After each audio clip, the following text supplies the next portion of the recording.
dahil, yun nga, kung di mo mamasamain, pwede ba namin itanong, anong naging dahilan na naging solo parent ka? Bakit wala kang katuwang? Bali po kasi nagloko yung ex ko. Nung nalaman ko, binigyan ko pa ng pagkakataon. Kaya lang after 1 week, nag-decide na ako na umalis na lang kami ng mga bata. Na mga bakla? Mga bata. Mga bata, yung mga anak niya. Alam ko sa parlor siya nakatira. After, kumalis na kami ng mga bakla. So, makabilang parlor kasi yung asawa. Oh. So, kasal ka? Hindi. Ay, hindi ka, hindi ka kasal. Okay. So, paano pinapaliwanag sa... Ilang taon ng iyong panganay nung nangyari yan? Ano pa lang, parang 9? 9 pa lang siya during that time eh. 9 yung panganay. Eh, yung bunso, so, Parang bata pa 3. talaga. 3 pa lang. Okay. Tapos, syempre, nahanap nila yung daddy nila. Tapos, nilagyan mo na lang ng waste dun sa cellphone. Oo. Para malaman nila kung nasaan, di ba? Ano yung pumayag yung asawa, ay yung boyfriend mo dati na sumama lahat ng mga anak mo sa inyo? Wala Yeah, that's a good question. Diba? Yes. Hindi naman niya pinaglaban kasi hindi naman siya nagtatrabaho eh. Ako lang ever since nung nag-asawa kami. Nung nag-decide kang aalis kasama yung mga anak mo, hindi gusto ko lang kasi ma-picture. Kung okay lang sa'yo, pag hindi mo kailangan sagutin. Nung nangyari yun, nung araw na yun, gaano kahirap yung lumabas ka sa bahay? Sobra kasi yun lang yung pinangarap ko ever since. Gusto ko lang maging isang simpleng may bahay, asawa, nanay, pero hindi nangyari. Sobra kasi na yung gusto ko na magkaroon ng buong pamilya na hindi ko naranasan para sa family ko, hindi ko rin naranasan para sa sarili kong pamilya, sa mga anak ko. Sobrang hirap, hindi ko matanggap kasi ibinigay mo lahat doon sa tao, tapos in return, gano'n lang din pala yung matatanggap mo sa kanya. Tapos hindi pa siya mabuting ama sa mga anak niya. Yung lalaki, wala ba siyang resistance? Yung para bagang napapanood namin sa palabas, yung hindi papaya. O yung iba naman yung wala lang, nakaupo lang sa sopa, hinahayaan niya lang lumabas, umalis, tapos sinara pa yung pinto na parang walang pake. Paano yun? Wala eh, kasi mas pinili niya yung babae. Pero nasa bahay siya nung umalis ka? Oo. Nakita niya ang pag-alis niya? Oo, pati yung mga anak niya. Di naman niya kami pinigilan eh. Kumbaga, okay na siya na umalis kayo. Wala siyang sinabi? Wala. Ni hindi man lang humingi ng tawad? Hindi rin. May contact pa hanggang ngayon? Meron. Akin ang number. Bakit gagawin mo? Masyado yun. Anong gagawin mo? Ano nila yun eh? Problema nila eh. Huwag mo Anong nang gagawin mo? pangmasukan Bakit yun. kinukuha mo yung number? Tsaka hindi mo na rin Patawag mo yan. maayos eh. Tawag mo? Kala mo, safe ka na. De, joke lang. Hindi. Ako'y nagpapatawa lang. Hindi naman din natin alam talaga yung story. Oo, yung ilalim sa kanya lang lang. nalaman. So, may anak mo nang nagtanong ng anong nangyari, bakit, may ganun. Wala pa. Meron na. Tinatanong nila ano nangyari. Ang in-explain ko lang, may mga bagay kasi na hindi nyo pa maiintindihan. Siguro pag lumaki-laki na kayo, doon nyo lang mauunawaan. Maghiwalay kami ni Daddy kasi kailangan sa ngayon. Pag edad nyo, doon nyo na lang intindihan lahat. Masakit para sa kanila na walang daddy. Oo. Oo naman. Ako nga, hindi kita kamag-anak, nasaktan ako sa storya mo. Oo. Diba? Hindi siya, yung parang nakiusap sa'yo na baka pwedeng kung makita kahit pa paano yung mga bata. Wala naman siyang ganun eh. Ever since, hindi siya nakipagkita sa mga bata?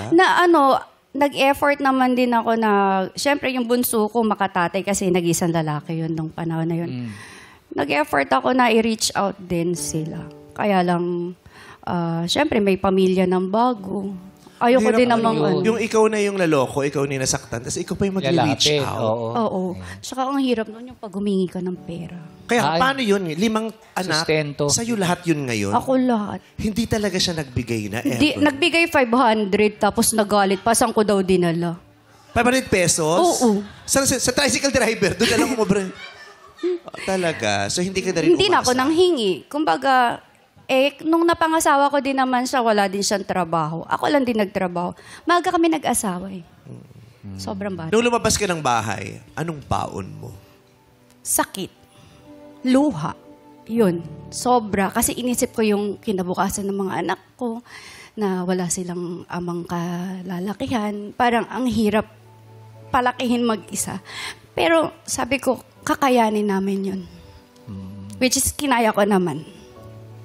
Kamusta ka Oh, pero ngayon? nakakabilib ko. Okay naman. Okay ka na. Okay. Okay na okay. Medyo masakit pa rin. Kahit na wala na yung love dun sa tao. Pero pagka nababalikan mo yung past, nararamdaman mo pa rin yung sakit pala. Kala ko, parang okay na ako. Pero okay naman din ako. Kaya lang, may kirot pa din. Mahirap kasi mawala yung sakit kasi bukod sa'yo, may nakikita ka pang ibang taong hanggang ngayon nasasaktan pa rin eh. Di ba? Hindi natin alam, how are the kids dealing with it? Di ba? Natatapos ba yun ng isang taon? After 1 year ba, wala nang pain na nararamdaman yung bata? Okay na ba ang mata ng mga bata? Nakakangiti na ba sila ng buo? Di naman natin alam. Kaya kahit feeling mo ikaw okay ka na, pag nakita mo yung mga anak mong di okay, makaka-apekto rin sa'yo yun. Meron Di ba? talagang effect sa kanila. Buti yung mga anak mo hindi nagre-request na pwede ba makita yung daddy nila? Ngayon, kasi malalaki na sila, nagkakaroon naman sila ng ng communication sa daddy nila. Kaya lang, hindi na rin nila gustong din sa buhay ng daddy nila. Ano naman sa palagay mo ang naging magandang dulot nung nakatakas ka o nung naghiwalay kayo ng asawa mo? Mas kong pahalagahan yung sarili ko. Kailangan ko kasing pahalagahan yung sarili ko para sa mga anak ko. Kasi kung hindi ko mamahalin yung sarili ko, paano ko sila mabibigyan ng tamang pagmamahal, di ba? Tama. Pagpatuloy mo yung pagmamahal mo sa sarili mo, buuin mo ng buuin ang sarili mo dahil kailangan ng mga anak mo ng inang buo. Thank you. Thank you, Mimi. Oo, God bless you. Anong trabaho mo ngayon? Office staff. Office staff. Ice cream. So, kaya naman yung, Kaya? yung office, yung kinikita sa pagiging office staff, sa pagtustos ng 5 anak? Napagkakasya naman. Pagkakasya. Pero syempre, minsan kinukulang din. Kinukulang din. Anong ginagawa mo sa mga ganong pagkakataon yung, Nangungutang. oo, totoo yun. Okay, Diba? wala kang ibang kakapitan Wala eh. kundi yun. Correct. Para merong... Ang daming Pilipinong wala ng choice. Kailangan mangutang na, di ba? Kasi yung mga aasahan, wala din eh. Lahat nangangailangan eh. Ay, naku, sana may tumambad sa yung madaming pagkakataon at Sana pribilehiyo. Yun. In Naway Jesus' maging madali sa iyo ang mga susunod na araw. Kung magiging mahirap man ang mga susunod pang mangyayari sa buhay mo, sana madagdagan pa ang lakas mo at kakayahan mo at tibay ng puso at pangangatawan mo. Salamat. I pray for you. Thank you.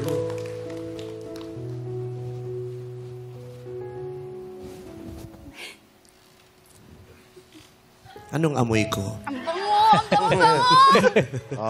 Talaga. Hindi man ako maganda. Mabango. De joke lang. Yun lang. I pray for you at sa lahat ng mga solo parents, lahat ng mga solo... Nasa pa yung mga... Yes. Si